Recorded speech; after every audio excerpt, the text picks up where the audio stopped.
Sorry about that. I thought I might have froze for a minute. So hello, everybody, both those who are here live with us this morning and those who are tuning in later. So we're thrilled and welcome back to the third session of Design and Discourse Capstone Studio Presentation Series. Today we'll have presentations by Jenna Morell, who will not only discuss her work surrounding the relationship between nature and mental health, but also extend that conversation to focus on increasing those mental health benefits to people with limited physical mobilities who may not be able to access nature to its fullest extent. Following Jenna's presentation, we'll hear from Bailey Flaherty, who will present her work on the impacts of housing conditions in the academic and individual success of college students with ADHD. After both presentations, there will be some time for Q&A and closing remarks from Dustin Altschul, who is RITI faculty and guiding the spring session of the Capstone Studio. So again, thank you, everybody. I will hand the stage over to Jenna. Get us started. Hello. I'll share my screen. All right. Hello, everybody. My presentation is entitled Making Nature Accessible, Building an Accessible Wellness Retreat Within Nature for People with Physical Disabilities and Their Communities. I would like to start off by reading you my thesis statement, which is people with physical mobility issues are at a heightened risk of detrimental impacts to their health caused by limited access to nature. By increasing physical accessibility to nature and outdoor recreation, people with physical mobility issues will have more opportunities to benefit from positive mental, physical, and emotional health impacts caused by these outdoor experiences and interactions, as well as gain opportunities to connect with the community. So, and then I would also like to read, I would like to read you my project objectives. One is to create a safe and barrier-free space for people with physical disabilities and their families through safe walkways, effective lighting and signage, and fully accessible interior spaces. Create spaces that flow seamlessly with the outdoors to provide maximum relaxation for users. Foster community connection through thoughtful design and curation of recreational and relaxation activities. And then finally, provide the opportunity to remove the stigma around people with disabilities enjoying the outdoors in the local community.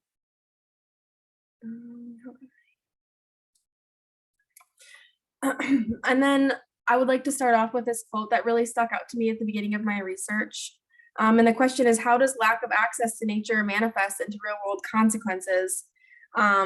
And then the quote is, there is ample evidence that interacting with nature provides a range of benefits, including physical and emotional well-being and a sense of belonging. And yet the people who need these benefits the most, those who are disabled or chronically ill, face the most barriers to accessing the outdoors.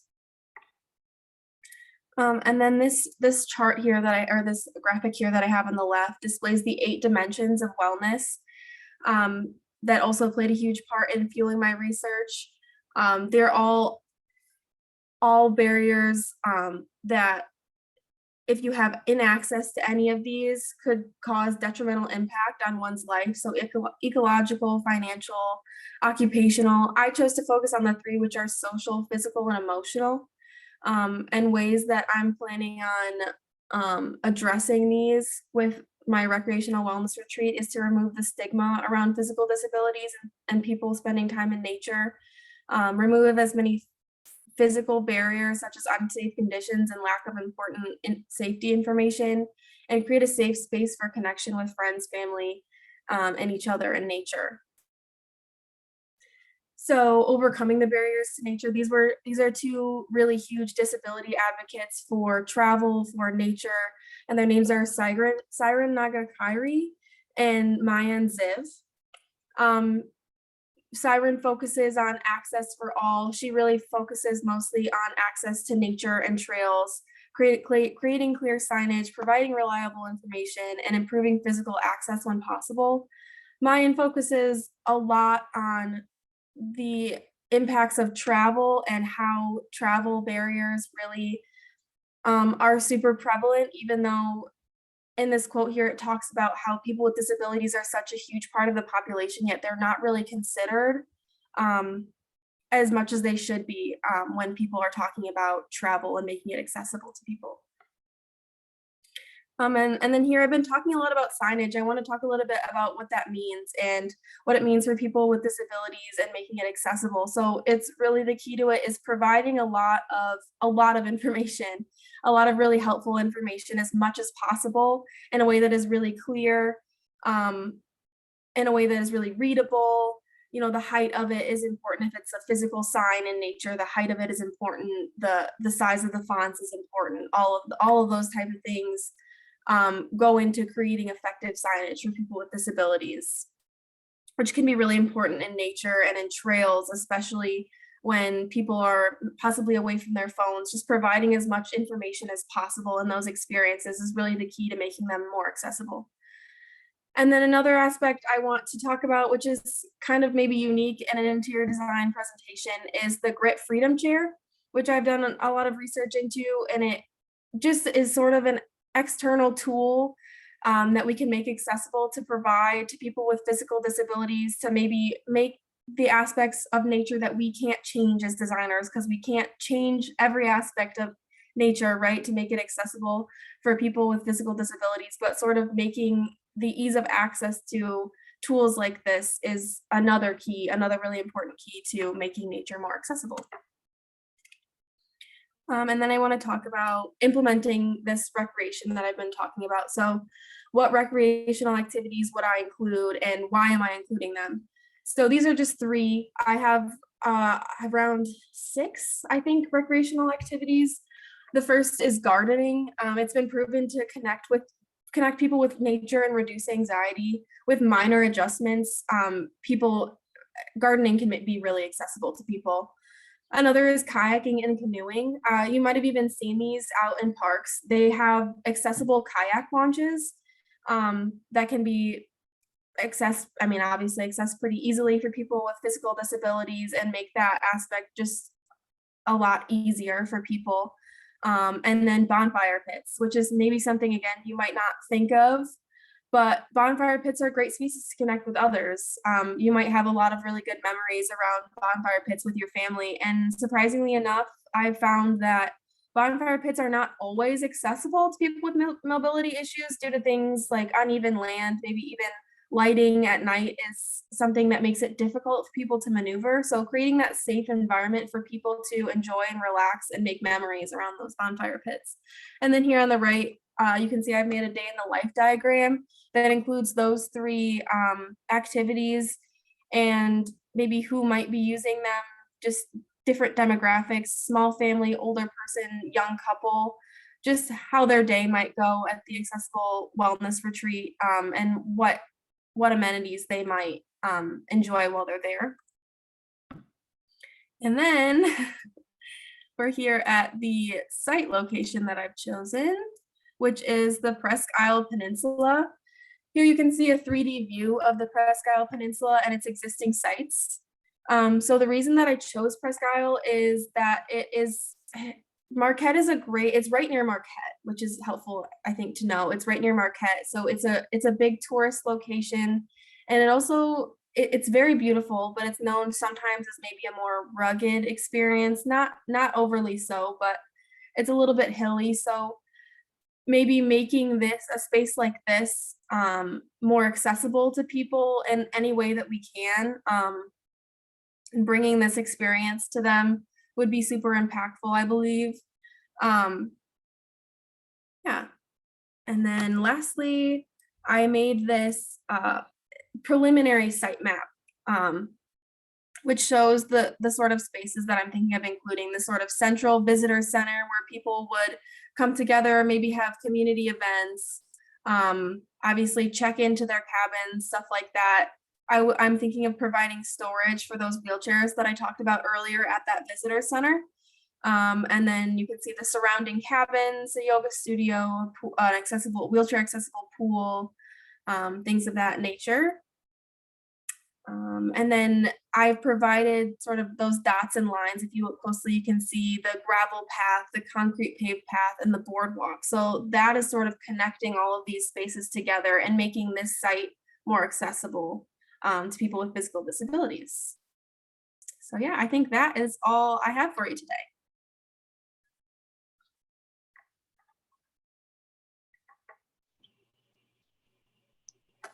Great, thank you. We will move on to Bailey.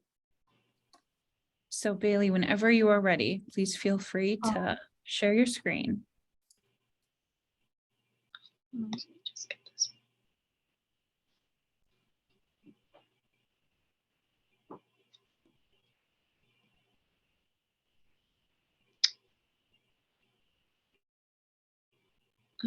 Let me make sure it's set up for a second.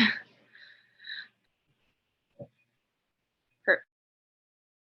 Okay, so hi, my name is Bailey Flaherty, and my capstone project has been on ADHD in college students. So often when you think about ADHD, the first thing that comes to your mind is kind of the antsy kid sitting in a classroom, clicking his pen, talking, tapping his feet, moving around. But ADHD is a lot more complex than that. So to understand how we can help these students, we fully have to understand ADHD first.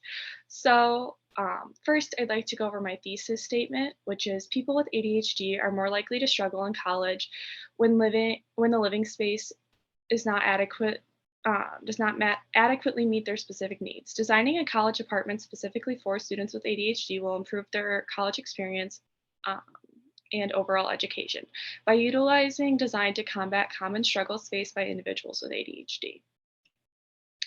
So now we have a lot of research on ADHD, so I'm going to kind of debrief on the important parts here so I don't take up too much time. So ADHD is a neurodevelopment disorder. It affects the brain's executive function and neurotransmitters, such as dopamine. So over here we have a little graphic of just the different parts of the brain that ADHD affects. So right up here is going to be cognitive skills and executive function. Over here, learning and emotions, and then down here, memory.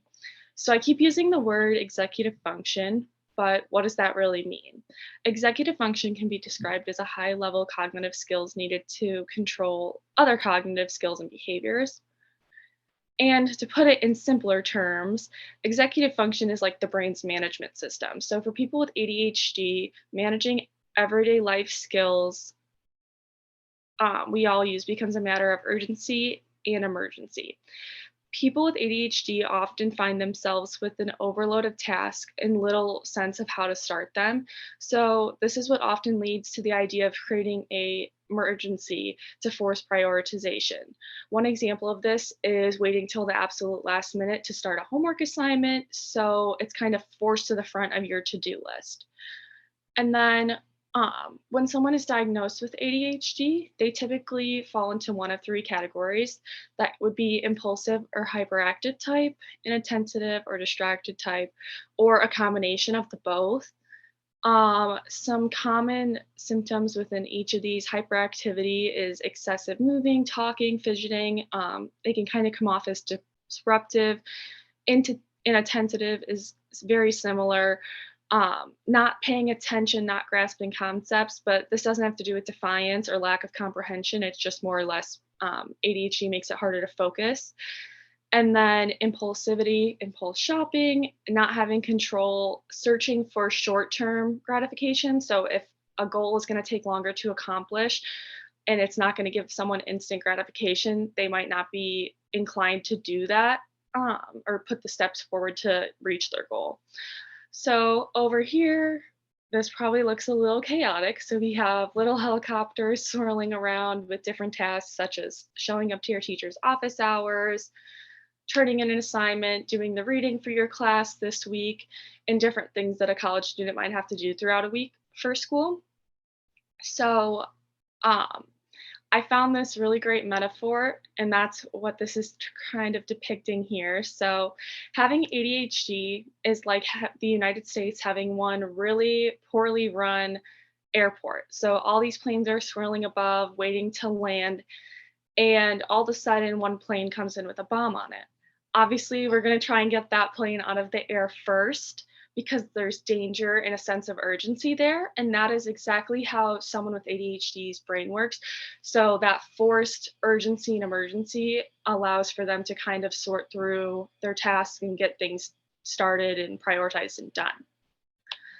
So moving on here, ADHD is associated with the dopamine deficiency. Dopamine is known as that feel-good, happy chemical that's released in your brain. It emits positive feelings throughout the body. Um, but because ADHD is associated with a dopamine deficiency, it's also very common to be found with other mental health disorders too. This strongly is because of the dopamine deficiency, because a lot of other mental health issues do stem from that lack too. And then I have a quote here. It says, many people have ADHD plus, ADHD with a co-occurring condition that is managed along with ADHD symptoms. Among adults, about 47% have depression and 53% have anxiety. About 14% of children who have ADHD have co-occurring depression and 30% also have anxiety. Other frequently diagnosed conditions are mood disorders, tics, and sleep disorders. Often learning disabilities, while not mental health conditions, are frequently occurring within ADHD. So again, we're kind of drawing back to this mind map over here, and we just have some information about anxiety. It can increase your heart rate. It can cause weakness or tired feelings. It can increase fatigue and things along that. And then, sorry, I need to zoom in here. um, ADHD, as we kind of started talking about, it causes impulsive behavior, difficulty with prioritization, mood swings, having a hot temper, struggles coping with stress, things along those lines. So when you have ADHD and anxiety together, they can intensify the symptoms of one another, kind of leading to this cycle of stress and a difficulty initiating tasks, which almost can cause a paralysis in these people. So it doesn't allow them to kind of move forward. They're just kind of stuck in this stress cycle, which makes it really hard for them to get anything done. And then the other half with depression, you have that tired, lack of energy, feeling sad, empty, or hopeless, um, less interest in things that once made you happy, and then angry outbursts. So when that is connected with ADHD, they both stem from that lack of dopamine. The feeling of being outcasted with ADHD can often amplify your depression. ADHD often negatively impacts your self-image and self-worth. So both can kind of lead to that just endless cycle of feeling bad about yourself and being really depressed. And often they both have higher rates of substance abuse and suicide. So that is something really important. So over here, I have this kind of chaotic mind map. And I kind of break down like 5 categories of importance and how different areas that ADHD affects. So we have education, behavior, life skills, social skills, and then we go back to that dopamine deficiency we've been hitting on. So over here with life skills, we kind of have that lack of organization, having a messy home, forgetting to take care of yourself. With ADHD, it's not like your brain always has that reminder that the average person does. Like when you're hungry, you don't always process that the same way. So there can be a lack of healthy habits, forgetting to shower, brush your teeth every day, things along those lines.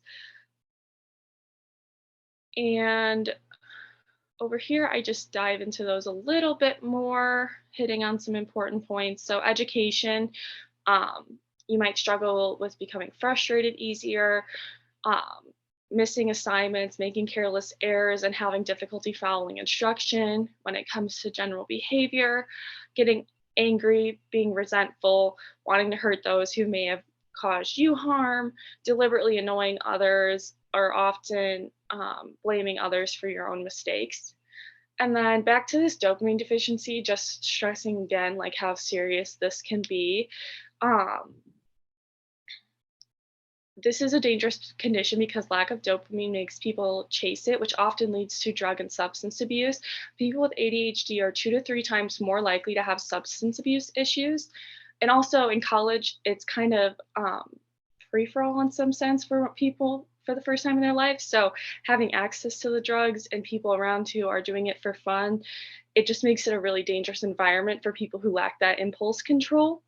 So when you do have substance use issues, you can hit those extreme lows when the high from the drugs and the dopamine wears off, leading to severe depression, which can then cause suicide.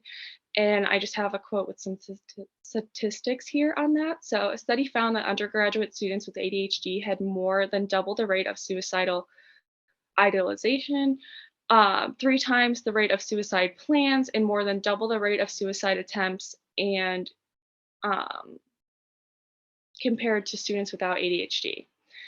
And then finishing up here, life skills.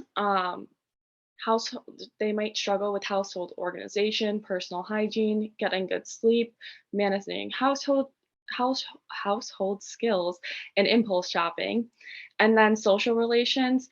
Adults with ADHD tend to have difficulty maintaining friendships, and just with socialization in general, they may be outcasted or have negative impacts in friendships because they may talk out of turn and do things that people typically do not find respectful, but obviously they're not intentional. So it might be hard to maintain friendships. So connecting the points here, why this is important, and then kind of getting into design there next. So ADHD is a complex developmental disorder as discussed above. It is often accompanied by other illnesses and disorders. This makes ADHD more difficult to manage because it's not a one size fits all type of solution. Each individual with ADHD experiences it uniquely, so focusing on the most common and serious struggles is the first step to improving them. ADHD most commonly is talked about in the school setting because it is the place we see these individuals typically struggle the most. But ADHD does not just disappear outside the walls of a classroom. ADHD affects people's ability to stick to routines, focus on tasks, have organized homes and lifestyles. It affects their ability to sleep well, do school and work, and so much more. So this leads to the question of why are we not creating solutions for ADHD in more spaces? And then moving over to design context. In design, we have codes and regulations such as Americans with Disability Act. This act requires buildings to accommodate those with disabilities so they can navigate the same places as able-bodied individuals. Although the Americans with Disability Act helps to ensure that we accommodate a large group of people with disabilities, it does lack in some areas, including ADHD. Although ADA does classify ADHD as a disability, it does not provide specific design regulations for this disability. One of the most challenging places for individuals with ADHD, as discussed, is the classroom, which is why the focus of this is on college students with ADHD and their living environment. College is the first time many individuals with ADHD are moving away from home and breaking from that routine, which is really important for them to stay on task and have an organized lifestyle. So designing a dorm space specifically for students with ADHD will help them to combat the struggles faced due to their ADHD and help these students to succeed in college in a college environment. Schools often tell students for each hour that they are in a classroom, they should be spending approximately 2 to 3 hours outside of the classroom also working on that class. So these 2 to 3 hours are often going to be spent in a dorm room and a lot of other time. So the majority of students' time ends up being spent in these dorms. So for my project, I am redesigning and coming up with kind of a checklist of ways that we can adapt dorm rooms to better suit students with ADHD. So this is moving a little bit into my programming. I won't go too deep here, but some important things to consider are going to be lighting. This is a small space, so it needs to accommodate many activities. So the lighting needs to reflect this. There should be a mix of natural and artificial lighting. And then I kind of broken down the different needs. So we have sleeping and relaxing, going to be more dim, warm tone lighting. And then studying or working in the room is going to require ambient lighting, and it's a mix of natural lighting too. And these lights should be cooler in tone, but not too bright to where they're causing headaches and end up causing distractions. And then kind of tying this back to the ADHD here. So the Y down here, natural lighting increases dopamine production, and then improper lighting for people with ADHD can cause headaches, irritation, and then this can lead to trouble focusing, getting things done that they need to do. Acoustics are another thing. Dorms tend to be very small, multi-level dwellings constructed of cinder block walls a lot of the times. So acoustic solutions need to combat these existing conditions. So each dorm is obviously going to need its own considerations upon looking at its construction and things like that. Also, the materials inside, if there are a lot of hard materials versus soft, and the overall occupancy and the amount of levels in this facility. So applying the right solution based on these things is going to be important. Again, the why sensory overload with loud and annoying noises can cause people with ADHD to have those angry outbursts. It can cause irritation, and trying to focus and or sleep can be made really difficult for anyone, especially those with ADHD, when distracting noise is happening around them.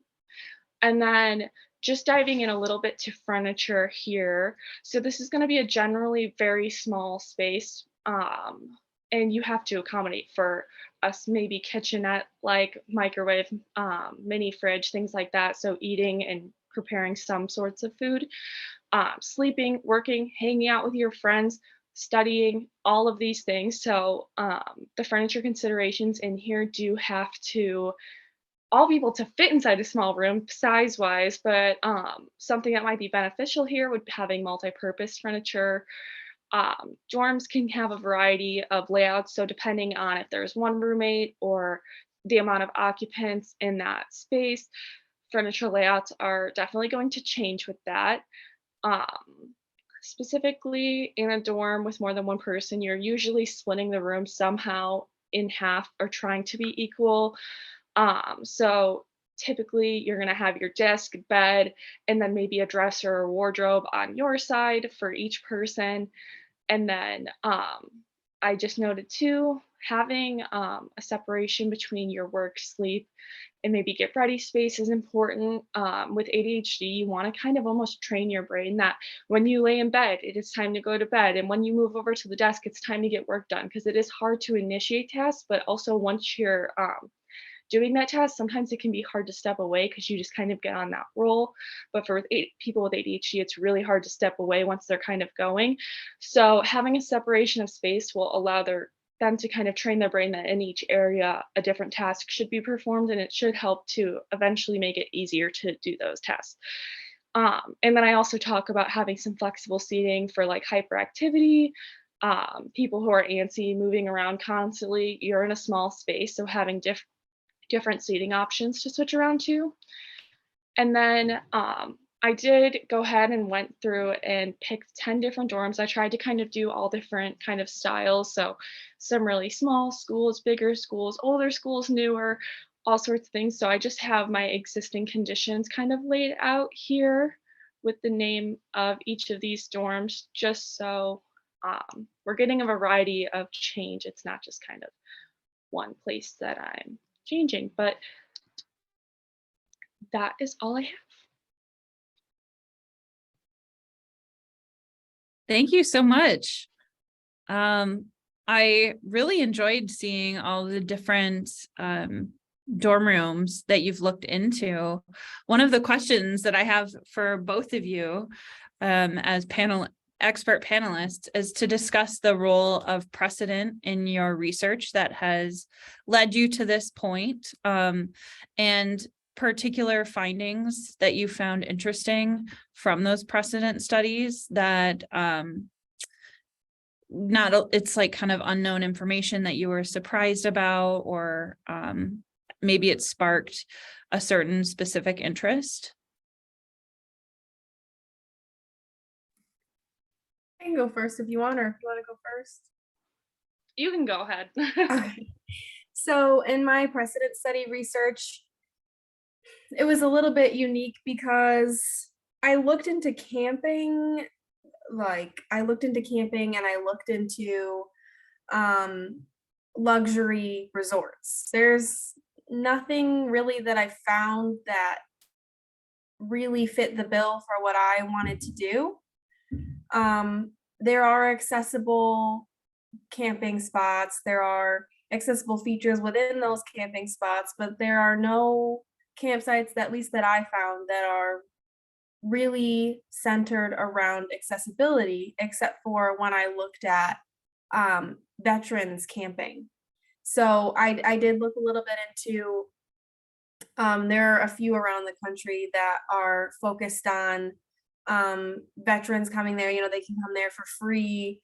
And there wasn't a lot of information around what exactly made them accessible. I'm assuming it was mostly just the cabins that were accessible, as well as they had some of the accessible kayak launches and things like that. Um, and then the luxury resorts that I found obviously had a lot of accessible, like they had accessible beaches, so meaning they had mats that went all the way to the water for wheelchairs, and some had wheelchair accessible pools and things like that. But as far as combining the two and creating something similar to what I'm creating, I didn't really find anything that really fit the bill for that, like I said. But lots of spaces who lots of spaces that, you know, maybe minimally focus on accessibility or focus on it to an extent. But yeah, those were my findings in my precedent studies. For me, so in the beginning of the whole research, I was trying to find some correlation between, like, if anyone has done anything pertaining to ADHD and dorms, which didn't really exist. So I kind of went through and was analyzing. I picked 10 different dorms. I tried to do very different kind of styles. Also, I kind of tried to do, like, I did do the one that I lived in freshman year because it needed some love. There was like exposed pipe and different things like that. So definitely changing up the dynamics in all of these. But something, I mean, I most of them are really, and until the more recent years and more recently designed, I noticed most of them are really just a cinder block, like rectangle room, and they give you that general furniture, bed, desk, dresser, kind of in notion, like format of how to use it. So just over like analyzing the different ones that I've selected, definitely the more recent dorms have a bit more of structured layout. They're also kind of moving into that suite category, so people have a little bit more space and kind of freedom, so you're not crammed on top of two people. So those are all things that I'm kind of taking in as I'm doing this and thinking of the next steps of what kind of the ideal layout is going to end up being for each of these. Yeah, when you mentioned people being crammed in on top of one another, from your research, have you found, because a lot of the times dorms, it's like fitting as many students as you can and units as you can. Have you found any information relating to like density of population, if buildings have 1,000 people versus 100 people, or does that have an impact on students with ADHD and the living conditions? Honestly, that is something that I haven't got to dive into quite yet. It's something I'm definitely want to and have that information because I think it does have some sort of correlation there for sure. Um, but I also am seeing too, like very big schools like the University of Alabama, they've taken space out and made these like nicer suite like dorms. So and also University of Kentucky was one I looked at, and University of Illinois. So some of these bigger, more populated schools are having the bigger layouts. So I think there's definitely a correlation in trying to get as many people in as possible, but also I think if they value it, they'll make the space for their students to live comfortably and want to stay on their campus, because I know um, even here at Western, not many people stay on more than 1 year on campus. So getting students to stay on there if they put in the time and make the places nice enough. Yeah. So do you, this might be more of your opinion, or maybe your developing expertise. Do you think that students with ADHD should have their own dorm building and it's like really designed intentionally for that population? Or is this something that we're thinking of doing these retrofits and having them intermixed in the larger kind of dorm system? So I kind of want to make a checklist in the sense that you can retrofit your own dorm. I mean, it would be amazing if someone made, I think, a dorm specifically like the whole building, because I think aligning yourself with like-minded people and having people around who understand you would be really beneficial to students. But I think right now the kind of outcome it's looking like is going to be kind of different checklists and different levels of, can you completely redo this? Can you bring in new furniture, and kind of retrofitting your dorm to best accommodate your needs? Because I mean, typically, like I kind of said, it's just that box, and you're like, here's some furniture for you, make it work with what you can. So I think giving kind of a guide almost to students moving in who are like, oh no, I'm going out for my first time alone. Like, how am I going to do this? And just having that kind of be like, okay, well, this is one thing I can do to help improve my like chances of not dropping out and succeeding here. So Yeah, great. So speaking of like indicators and levels, this question is for Jenna. You mentioned Siren, and I recall you one point talking, like she created a spoon method for how to rate spaces. Can you elaborate a little bit more on what that spoon method is? Yeah, so it was on the slide with the signage. I didn't actually name it, which I should have named it, but the spoon method just calls out, so say there's 1 through 5 spoons. 1 would be the least accessible, 5 would be the most. And so different indicators are, say the length of it, so just calling out different levels of difficulty for people with physical disabilities. Let me pull it up really quick so I can call Sure, out yeah. and AutoCAD's opening, of course, but so yeah, so the distance of it, the elevation, the typical width, even stuff like cell phone reception. Is it dog friendly? Is there water readily available? Yeah, just stuff like that would sort of determine the difficulty of the trail. And I did apply it on a nearby trail, Asylum Lake, if you've ever been around Kalamazoo, and just sort of different aspects that I found either online or walking in the trail myself, and sort of combined those to bring that information together, make it easily readable so that somebody looking at it could look at it and, knowing their own strengths, knowing what they can do personally, they are given the power to decide if they would like to experience a certain trail or, a certain park, something like that. Yeah. Okay. I'm curious why it's called spoons. You might not know that, but I never what inspired the spoons? I never really figured out why. It's such a strange name. I don't know what the spoons is about, but yeah, it's like stars, but just spoons instead. I don't really know. Yeah. Did you look into when we're talking about the qualities of space, the like blue spaces and green spaces? And I know you brought up gardening, which would be kind of a green space, and then kayaking, which is a blue space. But how do you intend for best results of most accessibility with the highest mental health benefits, bring those two things together?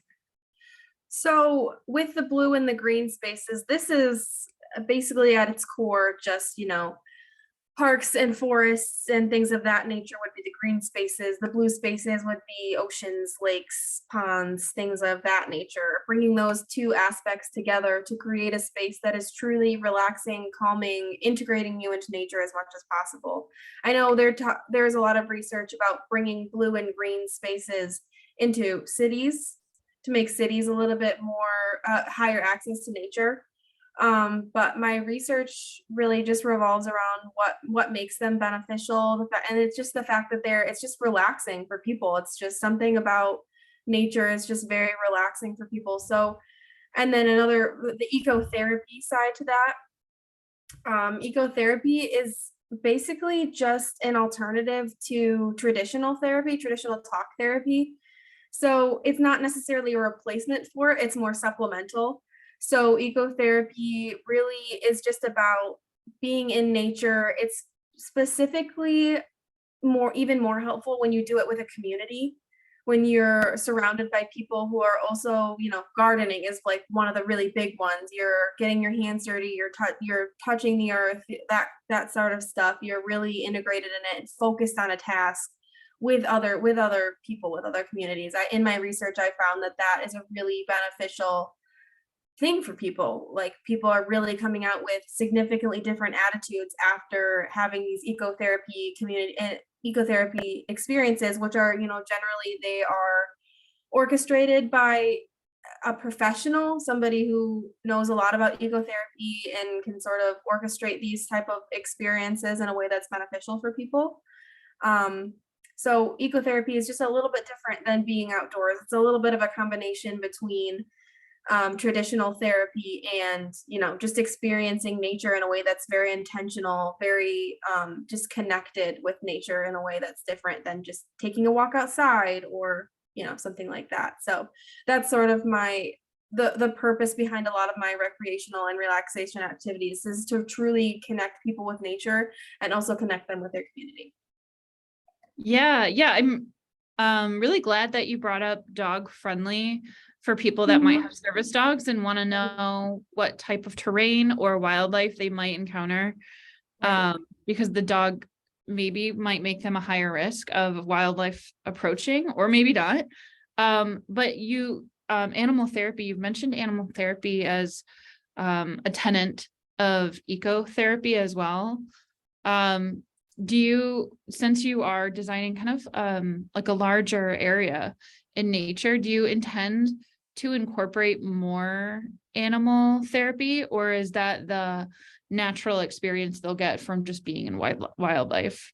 I think that my thought was that I would incorporate the idea that people would have service animals as far as like the built environment. And when I'm designing, I'm just going to intentionally remember that people might have service animals, and some things that might be helpful to those people who do have service animals.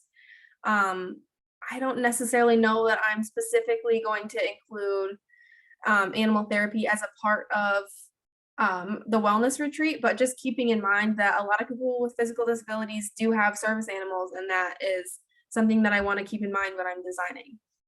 Yeah. Well, did anybody else on the call have questions? I feel like I'm kind of hogging all the questions, so maybe we'll see if anybody else has something. I actually have one. It might even just be a suggestion for Jenna to look into, is wheelchair accessibility into our lakes. Yeah, definitely. I've looked into wheelchair accessibility as far as just getting onto the beach, getting onto the sand. Is there something else that maybe I like actually accessing the lake?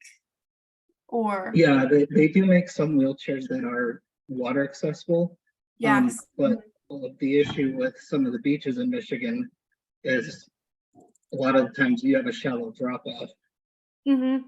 So somehow making beaches more accessible for people with wheelchairs would be great. Definitely. Yeah, that's a great suggestion. Thank you. Yeah, Jenna, I know you interviewed the CEO of the Grit Inc. company that produces more adventure specific wheelchairs. Mm-hmm. Did you talk a little bit at all about any of specific outdoor recreational uses of those chairs? And you featured the Grit chair. Are you hoping to design spaces based on the Grit chair's capabilities and integrate that into the space? So yes. And we talked mostly honestly about what sort of communities the Grit chair was reaching, and how she was so surprised, not necessarily super surprised, just like that the Grit chair was mostly impacting not people who wanted to be super adventurous in nature, but people who just wanted communities in their everyday life to easily be a part of that. But yes, I would maybe even like to look at different types of wheelchairs now that you mentioned the lake, and how those could play a part with different types of spaces. But yeah, it lends to a question, and I know you've been asking this question the whole time, and it's been a while since we touched base on it. So I'm curious if you have a position on it, is how much should you alter nature to make it accessible? It's almost like a psychological or philosophical question. Right. So I think that as far as keeping the materials that you use and the designs that you create sort of, that's my idea with like seamlessly flowing the designs that I create into nature. So I am creating this built environment and I'm disrupting the nature that exists there, but also, you know, I'm trying to make it a little bit more accessible for people so that they can exist there with safety and ease of use. And then as far as that, just providing information for people and signage for other spaces that I'm not intentionally designing to be accessible. You know, you can't make every trail accessible, but you can provide the information that's necessary for people to make their own decisions about, you know, their level of access for them. So I think there is only so much that you can do to make specific aspects of nature accessible, but as far as the built environment goes, I think there's a lot that you can do to make those spaces safe and accessible that everyone is not always necessarily thinking about or doing. Yeah, I thought you brought up a really good point about the campfire or the bonfire, because we don't necessarily think of that as like that rugged outdoor recreation, but that's a big part of camping experience and the social aspect too. That's, I think, maybe one of those things that we don't always think about, the just sitting around in a circle in nature with others can be really impactful. And that's just Yeah. one of those things that it's maybe one of the harder things for people to do. Yeah, definitely. So my final question is actually for Bailey. You talked about some of the ways to start thinking about alleviating the symptoms of students with ADHD or ways to make them more successful in school. What about the opposite? Have you found things that are specifically harmful or detrimental, or things that are normal, that we perceive as normal, that are actually aggravate symptoms even more, or like cause higher dropout rates? Just kind of curious. So throughout research and honestly, even from personal experience, I think 2 out of my 3 friends at Western had left because they really struggled with kind of honing in on focusing on their schoolwork, having kind of like that, just a general daily routine. It was kind of like whatever pulled your attention this way, drew like, and I think that's it's explained really easily, like throughout the symptoms of ADHD, the inattention, hyperactivity. Um, that instant gratification, the release of dopamine. If you want to go shopping or go hang out with your friends, it's like if that's dangled in your face, you're gonna run for it, kind of. Mhm. So having like a space that, and I think even just like roommates around and stuff, and resources around you to help you maintain on task, and like eliminating like as many distractions as possible. So if you have a neighbor who's bouncing the ball on their floor above your room, you are never going to be able to get work done in your room. So you're going to leave your room, and then you might go to the library, but you might bump into your 10 friends on the way to the library. So you actually ever get there, or by the time you get there, you might not be in the mood to do your homework anymore. So I'm kind of running off track. Can you repeat the question? I'm sorry. Yeah, no, just any design drivers that actually aggravate the symptoms.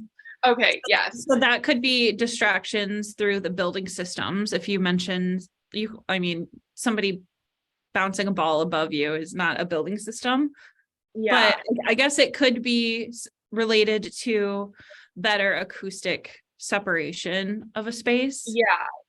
So that's kind of where I was going to lead with that. So acoustic separation, I just from conversations I've had trying to just kind of like survey and ask questions, people who have ADHD and have like lived in college dorms and things like that. Lighting, acoustics, just like having that quiet focus, separation. I kind of went over furniture layouts. I think that's going to kind of be one of those bigger, it's not necessarily the building, but I think it's going to be one of the important factors we kind of talked about in what I'm doing. So I think that's kind of where more of it's falling under now that I've kind of started to like really dive into the design parts of it. I think the furniture, the layout, separation of space between roommates and things is kind of really important. Yeah. Okay, well, thank you both. This was really interesting and informative, and I hope that everybody here live and everybody, I want to say watching at home, but later on that is watching this is also very thankful and enjoyed it. So again, thank you both. And I will stop recording now and we will see everybody next time. Thank you, everyone. Yep, bye.